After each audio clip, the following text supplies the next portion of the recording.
Hello everyone, welcome to the Tap. My name is Niharika Walia Bhatnagar and this is our Sankalp series where we are talking about accounting and financial management for bankers और आज का session is dedicated towards journal. अच्छा, before I proceed further everyone, मतलब journal exactly क्यों important है हम उसको भी समझ लेते हैं. Journal एक ऐसा टॉपिक है जो ना आपको अकाउंटिंग के बेस बनाता है. वो बेस इसलिए कहलाता है क्योंकि अकाउंटिंग के अंदर ना इसके अंदर से कम 2 क्वेश्चंस पेपर में आते हैं और इसके कारण कम से कम आपको 4-5 और कंसेप्ट समझ में आ जाते हैं.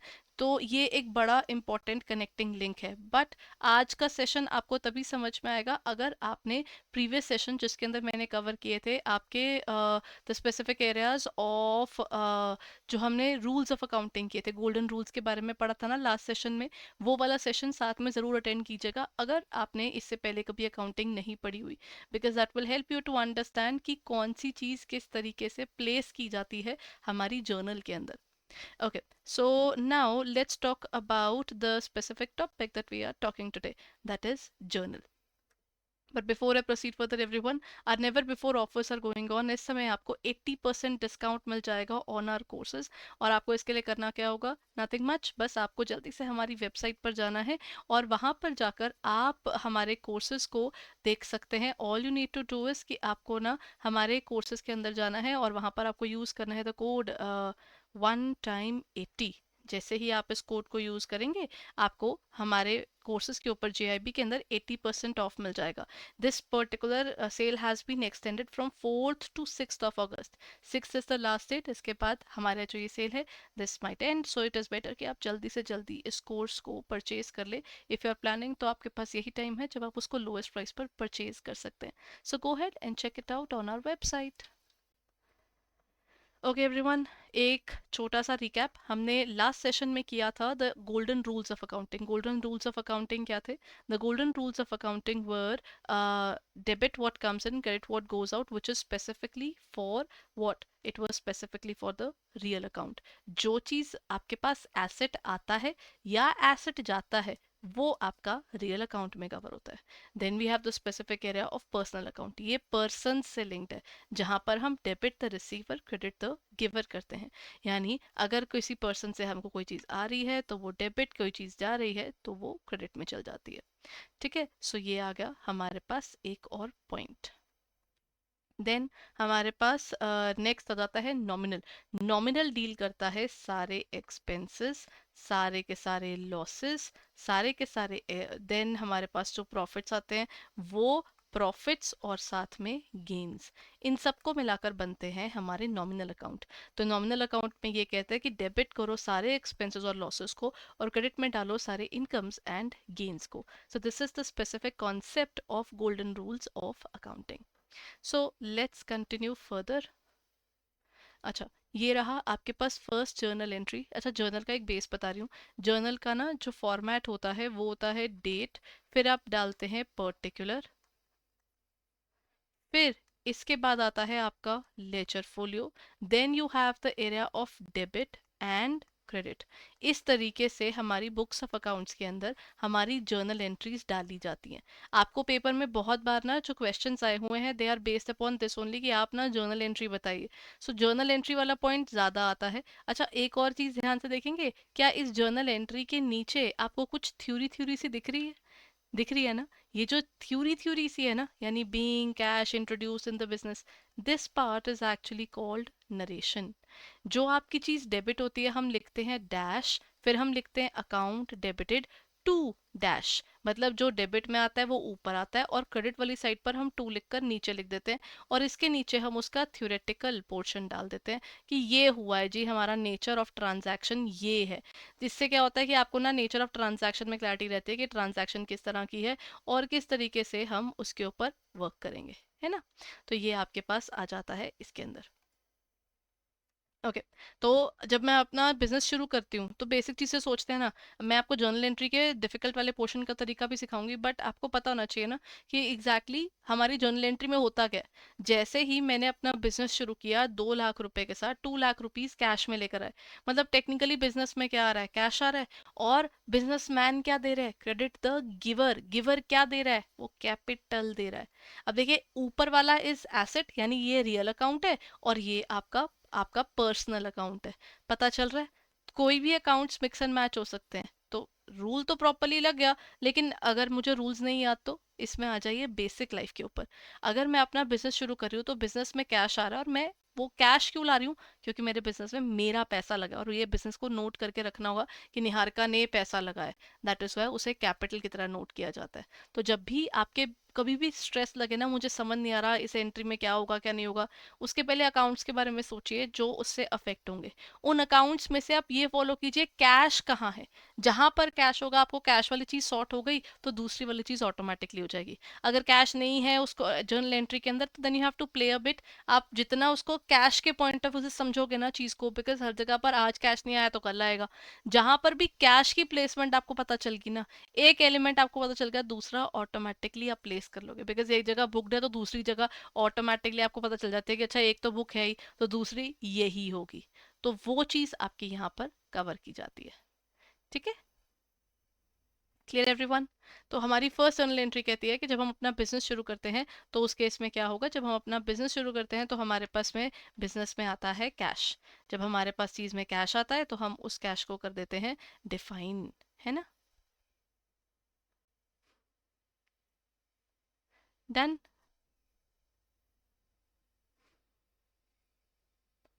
चलिए देन, अब हमारे पास इसमें नेक्स्ट पार्ट क्या आ जाता है। अब जैसे ये तो हमने डिफाइन कर दिया कि हमारी बिजनेस ऑर्गेनाइजेशन जो है, उसके केस में हमारे पास जब वो पैसे आते हैं तो वो क्या आते हैं, है ना? अब ये हो गया हमारा फर्स्ट जर्नल एंट्री। अब सेकंड जर्नल एंट्री कहती है cash deposited in the bank. जो मेरे पास कैश आया था उसमें से 50,000 मान लीजिए मैंने बैंक में जमा करा दिया। अब मैं अपने पॉइंट ऑफ व्यू से बना रही हूँ, बैंक के पॉइंट ऑफ व्यू से नहीं आ रही। मैं नोट कर रही हूँ मेरे पास 50,000 रुपीज कैश थे। अब वो 50,000 रुपीज कैश मैंने दे दिए, उसके बदले मेरे पास क्या है? अगर मैं बैंक में जा रही हूँ तो मेरे पास बैंक बैलेंस आया होगा, यानी मेरा बैंक बैलेंस आ रहा है और कैश जा रहा है। तो आपको दोनों एंट्रीज के अंदर आपको क्लियरली पता चलेगा कि एक एलिमेंट तो बैंक बैलेंस है और दूसरा एलिमेंट कैश है। और अगर आप कैश को फॉलो करेंगे, when cash comes in it's on the debit side, if cash goes out it is on the credit side. बस आप उसी को फॉलो कीजिएगा, बैंक टू कैश कीजिएगा, you will get the specific answer there. ठीक है? Then हमारे पास आ जाता है एंट्री नंबर 3। अगर मैं गुड्स खरीदूं तो क्या होगा? एवरीवन, गुड्स खरीदूं तो मेरे पास गुड्स आएंगे, और अगर गुड्स आएंगे तो पैसे जाएंगे भी। तो अगर मेरे पास से पैसे जाएंगे तो मैं नोट करूंगी मेरे पास गुड्स आए हैं। और गुड्स के लिए जब भी आप गुड्स खरीदते हैं तो परचेजेस शब्द का इस्तेमाल कीजिएगा। जब भी आप गुड्स बेचते हैं तो सेल्स शब्द का इस्तेमाल होगा। कोई गुड्स वुड्स नहीं लिखना कि गुड्स आए हैं गुड्स गए हैं ना। आपने परचेज करा है तो परचेज की तरह लिखेंगे, अगर आपने सेल करी है तो आप उसको सेल की तरह लिखेंगे। तो हम इस तरीके से अपनी बुक्स ऑफ अकाउंट्स में इन चीजों को करते हैं नोट। ठीक है?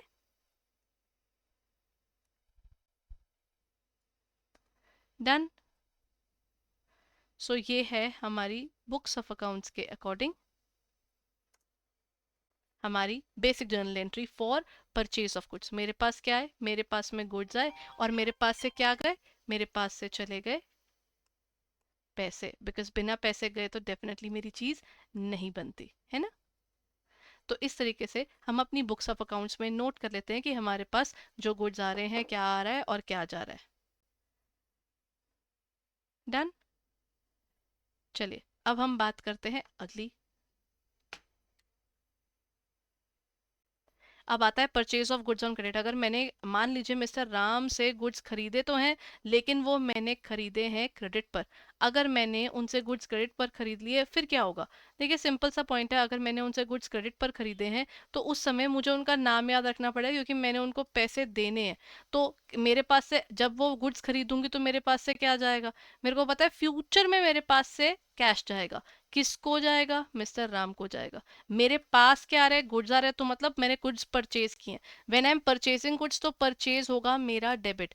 जो आ रहा है वो डेबिट, गुड्स आ रहे हैं, कैश जा रहा है, लेकिन कैश तो गया नहीं। तो जिसको जाना है आप उसको नोट कर लीजिए ना। तो आप परचेजेस टू राम कर दीजिए। अब मैं अगर इसके अंदर आपके रियल पर्सनल नॉमिनल अकाउंट्स लगाऊं, तो this is basically your nominal account. Expense है तो डेबिट ऑल द एक्सपेंसेस, और यहाँ पर क्रेडिट द गिवर। राम ने हमको गुड्स दिए हैं, उन गुड्स को हमें नोट करना होगा, है ना? डन।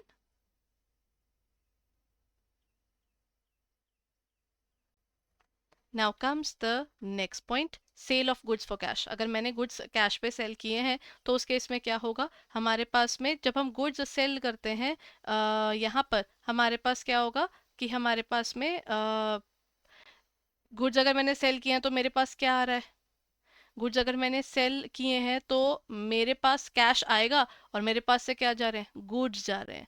तो अब दोनों चीजें मेरे पास वहां पर क्या कहते हैं, जो वैल्यूएशन है उसे केस में कैसे निकलेगा। अब यहाँ पर देखिए, सेल ऑफ गुड्स, अगर मैंने गुड्स सेल किए, मेरे पास आया कैश और मेरे पास से चले गए गुड्स, तो गुड्स यहाँ से जाएंगे तो उस केस में सेल यहाँ पर लगेगी। अब याद रखिएगा, परचेज होती है जब हम गुड्स खरीदते हैं और सेल होती है जब हम गुड्स बेचते हैं।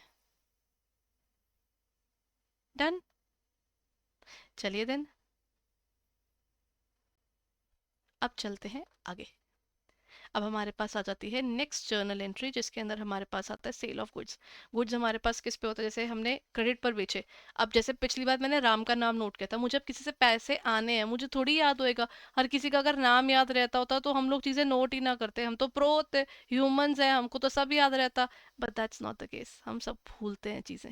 तो इट इज बेटर कि हम चीजों को एक्चुअली नोट करके रखें। तो जब हम चीजों को नोट करेंगे तो किस तरीके से चलेगा, when we are trying to note down things, तो it is the best way कि हम ना उस पर्सन का नाम नोट कर ले जिससे कैश आना है। तो कैश डेबिट में आएगा तो उसकी जगह पर उस पर्सन का नाम आ गया और मेरे पास से क्या चले गए, गुड्स। तो शाम टू सेल्स हो जाएगा। Then comes rent paid. अब मैंने अगर रेंट पे किया है, मुझे दो चीजें पता है, एक तो मेरे पास से रेंट चला गया होगा, रेंट मैंने पे कर दिया है, और मेरे पास से कैश चला गया है। जब मेरे पास इस तरीके से नोट हो रहा है तो अपने पास क्या होगा, मैंने किराया पे किया है और मेरे पास से कैश चला गया, तो मैंने कैश को तो नोट कर लिया, मेरे को पता है कैश जा रहा है। और ऊपर क्या आ गया, मेरे पास आ गया rent on the debit side. क्यों, क्योंकि रेंट मेरा खर्चा है और खर्चे हमेशा डेबिट में चलते हैं। तो इस तरीके से हमारी बुक्स ऑफ अकाउंट्स के अंदर हम रेंट का अकाउंट नोट कर रहे हैं। ठीक है, so this is one particular journal entry regarding rent paid in cash. ठीक है, अब हमारे पास नेक्स्ट पॉइंट क्या आ जाता है, the next point that we have here is हाँ, हमारे पास नेक्स्ट आया सैलरी पेड। अच्छा, सैलरी क्या होती है, सैलरी भी ऑर्गेनाइजेशन के लिए खर्चा होती है, हमेशा याद रखिएगा। अच्छा, और अगर आपको देखना होगा ना एग्जैक्टली बुक्स में कैसे दिखाते हैं, वो ऐसे दिखा देते हैं कि आपका डेबिट साइड की वैल्यू इस तरफ है और क्रेडिट साइड की नीचे की तरफ है। इस तरीके से ना मतलब क्लैरिटी रहती है ना कि आपके पास कित कौन सी चीज़ डेबिट में है और कौन सी चीज़ एग्जैक्टली क्रेडिट में है। ठीक है, तो इस तरीके से वो नोट कर लेते हैं। अब जैसे यहाँ पर मैंने सैलरी पे किया तो मेरे पास से क्या जा रहा है, चेक जा रहा है ना। अगर चेक जा रहा है कि कैश जा रहा है, जब चेक जा रहा है तो मतलब मेरे पास से बैंक बैलेंस जा रहा है। जब मेरा किसी भी चीज में बैंक बैलेंस जा रहा है तो क्रेडिट साइड पर बैंक बैलेंस नोट होगा, है ना। बस इस तरीके से हमको अपनी बुक्स ऑफ अकाउंट्स में इन चीजों को करना है नोट। ठीक है, ये आ गया हमारा सैलरी पेड। एक होता है कमीशन रिसीव्ड। अब ये इनकम आई है ना, मेरे को पैसा आया है। मेरे को पैसा क्यों आया है, क्योंकि मैंने कहीं से पैसे रिसीव करने हैं जी, मेरे को कोई इनकम बनी है। तो अब वो पैसा मेरे पास कैश में आ रहा है। जो अगर आपके पास कैश आ रहा है, हमेशा कैश को फॉलो कीजिए, कैश आया तो डेबिट, कैश गया तो क्रेडिट। अगर मेरे पास यहाँ पर कैश आया, कल को मुझे ऑडिटर क्या पूछेगा, निहारिका मैम ये कैश आया क्यों था, मैं बोलूँ सर मेरे को ध्यान नहीं, तो कैसा लगेगा।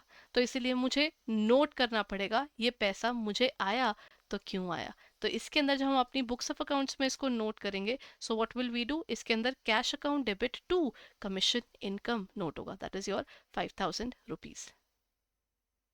ठीक है, अब बारी आती है हमारे पास इंटरेस्ट रिसीव की। सिमिलर केस है, हमारे पास क्या आ रहा है, अगर बैंक में आपको इंटरेस्ट आ रहा है तो याद रखिएगा आपको बैंक बैलेंस बढ़ रहा है तो आपको बैंक ऊपर लिखना है और टू इंटरेस्ट, क्योंकि आपके पास इनकम आ रही है ना। अब इनकम किस अकाउंट में जा रही है वो भी आपको नोट करना पड़ेगा और उसका रीजन भी नोट करना पड़ेगा। तो एक तरह से मेरे पास कैश में पैसा आया, मेरा एसेट बढ़ रहा है, ऑन द डेबिट साइड आएगा। ठीक है, और साथ में मेरा रीजन क्यों है, वो क्यों बढ़ रहा है। अगर जैसे यहाँ पर बैंक बैलेंस बढ़ रहा है, मेरा बैंक बैलेंस बढ़ रहा है, क्यों बढ़ रहा है, क्योंकि मेरे को इंटरेस्ट आ रहा है, तो मैं वो इंटरेस्ट उसमें स्पेसिफाई कर दूंगी। ठीक है, डन एवरीवन।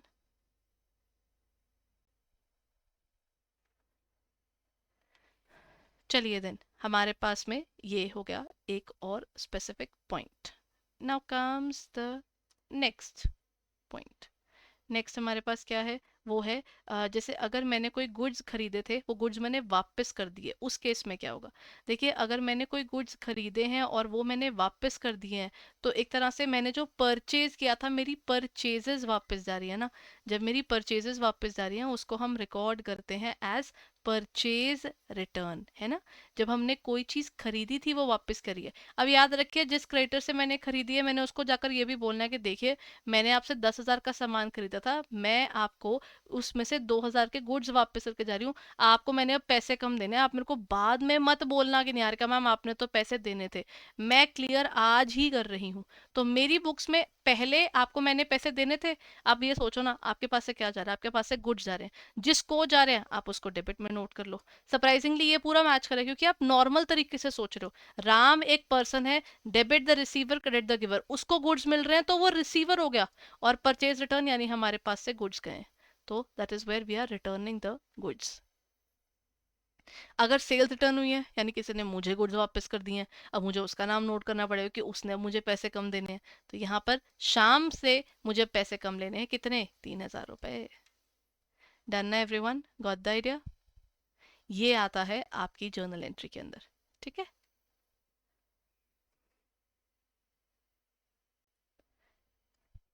डन।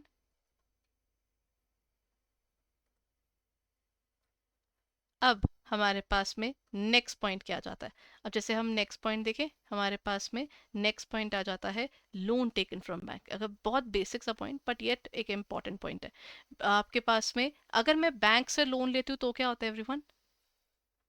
बैंक से लोन लेने का बेसिक मतलब होता है, मेरे पास में एक बैंक लोन है, तो मतलब मेरा बैंक में बैलेंस आया होगा, और मेरे पास से क्या चला गया होगा? मेरे पास से तो कुछ गया नहीं होगा, मेरे पास एक बैंक से पैसा आया है, और वो लोन की फॉर्म में है, मेरे सर पर बोझ है ना। तो इसीलिए हम उसको नोट डाउन कैसे करते हैं? हम बोलते हैं कि अगर मेरा अमाउंट जो है, मैंने बैंक से लोन लिया है, तो अगर मेरे बैंक बैलेंस में पैसा आया है, तो बैंक टू बैंक लोन, ये मेरी एक लाइबिलिटी है। लाइबिलिटी इंसान को झुकाती है, तो ये नीचे आ जाती है। तो यहाँ पर आप ऐसे देखोगे तो बैंक इसमें एक पर्सन है जिसने आपको पैसे दिए हैं, तो इसके हिसाब से आपको debit the receiver credit the giver, उसके बेस पे चल जाता है। और लाइबिलिटी के पॉइंट ऑफ व्यू से देखोगे तो ये लाइबिलिटी है जो ऑर्गेनाइजेशन में जब बढ़ती है, तो डेबिट में नहीं आती, क्रेडिट में आती है ना। हमने डीलर किया था लास्ट क्लास में। तो बस ये उसी के बेस पर आता है। डन। चलिए, now let's move on to the next point.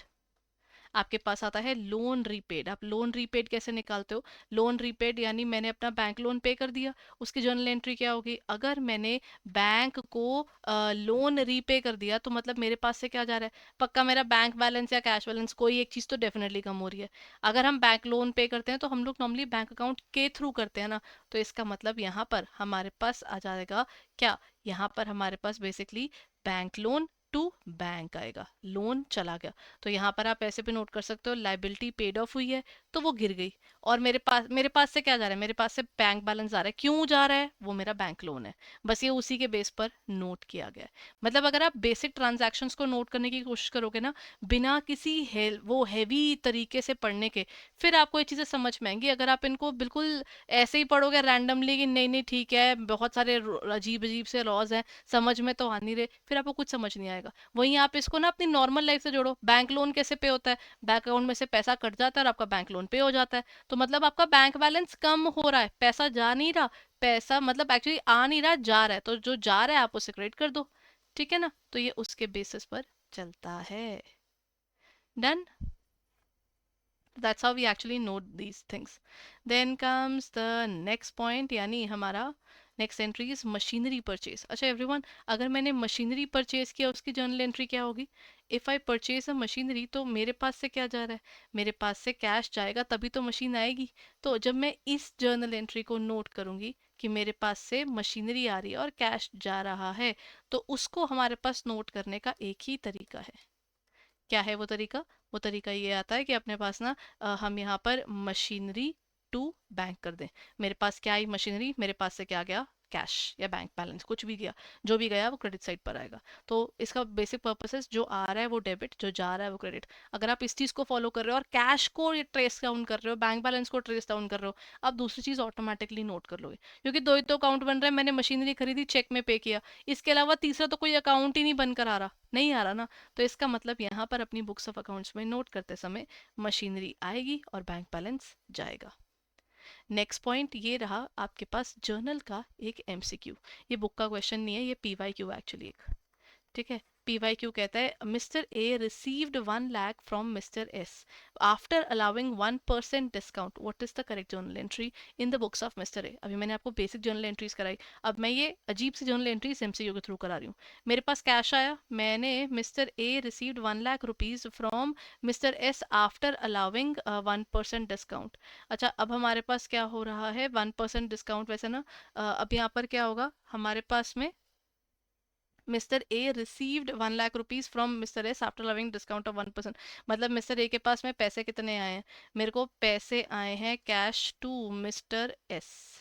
Mister S A की बुक्स ऑफ अकाउंट्स है ना, उसके पास पैसा कितना आ रहा है, उसके पास इन एक्चुअल उसके पास आए कितने, उसके पास में आए हैं 1 लाख रुपीज, ठीक है ना। 1 लाख रुपीज आए हैं, या तो मतलब एक्चुअली ना इसको थोड़ा सा चेंज कर देती हूँ। Mister S, mister A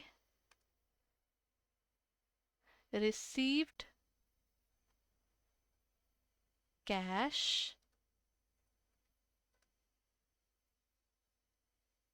on due amount 1 lakh rupees from mister S, ठीक है। इसको और क्लियरली मैंने आपको बता दिया ताकि वो कॉन्ट्रडिक्टरी अमाउंट चीज़ रहे ही ना। इस क्वेश्चन को थोड़ा सा मैंने ट्विस्ट कर दिया आपके लिए। आपकी अमाउंट ड्यू थी 1 लाख रुपीज़ की, उस पर 1% के डिस्काउंट के बाद आपको पैसे मिल रहे हैं। मतलब टेक्निकली मिस्टर एस ने देने थे आपको 1 लाख रुपीज़, द मोमेंट उसने आपको कुछ पैसे दे दिए, इसका मतलब वो तो आपकी बुक्स ऑफ अकाउंट से चला गया। मेरे पास क्या आया, मेरे पास आया कैश, तो मुझे ये पता है कैश आया। कहते किससे आया, मिस्टर एस से, नोट कर लो। लेकिन कैश कितना आया, 1% डिस्काउंट के बाद, 1 लाख का 1%, मतलब 99,000 रुपीज़ आए। और जबकि वो पर्सन ने देने कितने थे, 1 लाख रुपीज। यहाँ पर जर्नल की पॉइंट नहीं आ गई कि डेबिट और क्रेडिट तो हमेशा इक्वल होने चाहिए। अगर पर्सन ने 1 लाख देने थे, 99 दिए हैं, तो बीच का पोर्शन क्या हो गया, हमारा डिस्काउंट का हो गया। तो इसके बेस पर क्या मैं कह सकती हूँ कि मेरे पास में कैश आया, डिस्काउंट आया टू मिस्टर एस आए, तो इसके केस में मेरी जर्नल एंट्री बन जाएगी ये। तो इसका आप देख सकते हो सब मेन पॉइंट कहाँ आ रहा है, ये वाला बन जाएगा, इसका बन जाएगा सी, ठीक है। तो इस तरीके से हमारा जर्नल जो है ये बताता है कि आपके पास कितने रुपए आ रहे हैं, कितने रुपए जा रहे हैं। आप उन चीज़ों को उस तरीके से नोट ज़रूर करके रखें। अच्छा, एक जो ये वाला भी पेपर में कहीं ना कहीं पूछा गया, आउटस्टैंडिंग जर्नल, आउटस्टैंडिंग एक्सपेंसेस अगर होते हैं उनकी जर्नल एंट्री क्या होगी। मान लीजिए मैंने आपको बोला कि ना हमारे पास में सैलरी के तौर पर चीज़ें नोट करनी है। मान लीजिए मैंने सैलरी देनी थी, लेकिन मंथ एंड आ गया तो मैं हम पे नहीं कर पाए। अब ईयर पे पूरा ईयर खत्म हो चुका है, 31 मार्च को देनी थी, नहीं दे पाए। तो एक तरह से आपको ये तो पता है खर्चा नोट करना है, तो मेरे पास जब खर्चा नोट करूंगी मेरे पास से कैश जाता है। नॉर्मली जर्नल एंट्री क्या होती है, मेरे पास से कैश जा रहा है और उसका रीजन नोट कर लिया जाता है। अब इस केस में कैश तो जा ही नहीं रहा, तो रीजन नोट कर लीजिए ना, कैश की जगह पर क्या आ जाएगा, आउटस्टैंडिंग सैलरी या आउटस्टैंडिंग एक्सपेंस, क्योंकि ये एक बोझ है जो मैंने कल को पे करना है, और खर्चा क्या है, सैलरी। बुक कर लो और बोझ नीचे नोट कर लो। इसको अगर सिंप्लीफाई किया जाए, ये आपका एक पर्सनल एक्सपेंस, ये आपका पर्सनल अकाउंट आता है। तो क्रेडिट द गिवर, लोगों ने हमको सर्विसेज दी हैं तो हमको उनको सैलरी देनी है, और सैलरी हमारा एक्सपेंस है, डेबिट ऑल द एक्सपेंसेस। कुछ समझ में ना आए तो सिंपल सी बात है, कैश में सैलरी जानी थी, नहीं गई, बोझ है, नोट कर लो कि देनी है कल को। सैलरी डाउन पे नोट किया क्रेडिट साइड पर, और ऊपर रीजन किया कि खर्चा क्या है, सैलरी का।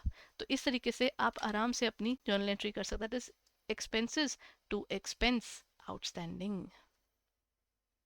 अगर मैं क्रक्स बताऊं तो हमने क्या किया है, डेबिट के रूल्स में क्या आता है, सारे एसेट्स, सारे एक्सपेंसेस और डेबिट द रिसीवर, ये आपके हमेशा डेबिट साइड पर आएंगे। क्रेडिट साइड पर आपको मिलेंगी लाइबिलिटीज, इनकम और गिवर। तो इस तरीके से हमेशा पेपर में आपको मतलब नरेशन वगैरह दी होगी, उससे आपको आइडिया हो जाता है कि आपको पेपर में क्या दे रहा है। हमेशा जब हम खुद लिखते हैं ना जर्नल एंट्री, उसमें नरेशन कंपलसरी होती है, उसके बिना काम नहीं चलता। तो जब आपकी बुक में भी अगर आप कहीं पढ़ रहे होंगे तो आपको देखिएगा नरेशन के बिना कभी जर्नल एंट्री कंप्लीट नहीं होती। और एक और इंपॉर्टेंट रूल होता है कि डेबिट और क्रेडिट हमेशा इक्वल होते हैं। ये कभी भी ऐसा नहीं होगा कि कोई एक साइड ज़्यादा होगी और कोई एक साइड बड़ी छोटी होगी। तो उस तरीके से चलता है। Okay, everyone, this is where I end my session for journal. But before I end my session, I hope you already know the never before offers are going on. आपको up to 80% डिस्काउंट अवेलेबल है। JIB के अंदर आपको flat 80% of मिल रहा है। आपको बस code use करना है वन टाइम 80, और आपको JIB 2025 के हमारे सारे कोर्सेज पर मिल जाएगा एक मैसिव डिस्काउंट। अब वो मैसिव डिस्काउंट आप अवेल कैसे करेंगे, तो let me take you to our website. हमारी वेबसाइट है edutap.in। एज सुन एज आप edutap.in पे जाते हैं तो this is where you can find us. आपको क्या करना होगा, just go on to our website, वहाँ पर आपको मिल जाएगा कोर्सेज के अंदर JIIB। जैसे ही आप JIB पे क्लिक करेंगे आपको यहाँ पर दिखेगा हमारे कोर्सेज में एक मेजर ड्रॉप है। कॉम्बो ऑफर्स आपके पास अवेलेबल हैं, ठीक है। मास्टर कोर्सेज में अवेलेबल है जिसमें रिकॉर्डेड वीडियोज़ हैं, और आपको बिल्कुल पेपर से पहले आपको रिविजन क्लासेस भी मिल जाती हैं लाइव, और इसमें conceptual notes, PYQs, mock test सब मिलेगा। और अगर हम बात करते हैं सिंगल के अंदर यहाँ पर जाकर, तो नवंबर 2025 का भी आपके पास पूरा कोर्स अवेलेबल है, लाइव क्रैश कोर्स। तो this will help you in terms of your preparation, क्योंकि इसमें सब कुछ लाइव पढ़ा रहे हैं। बट ये एक एग्जाम ओरिएंटेड बैच है, तो इसमें लिमिटेड आवर्स के अंदर हम कंप्लीट करवा रहे हैं आपको। तो आप अगर इस कोर्स को देखना चाहते हैं, गो हेड, और अगर आप कंप्लीट डिटेल में पढ़ना चाहते हैं तो आप मास्टर कोर्स ले सकते हैं। सो गो हेड, बट रिमेंबर एवरीवन, यहाँ पर कोड यूज करना है आपको one time 80। That's it for the day everyone. I hope ये सेशन आपके लिए हेल्पफुल था। Thank you so much.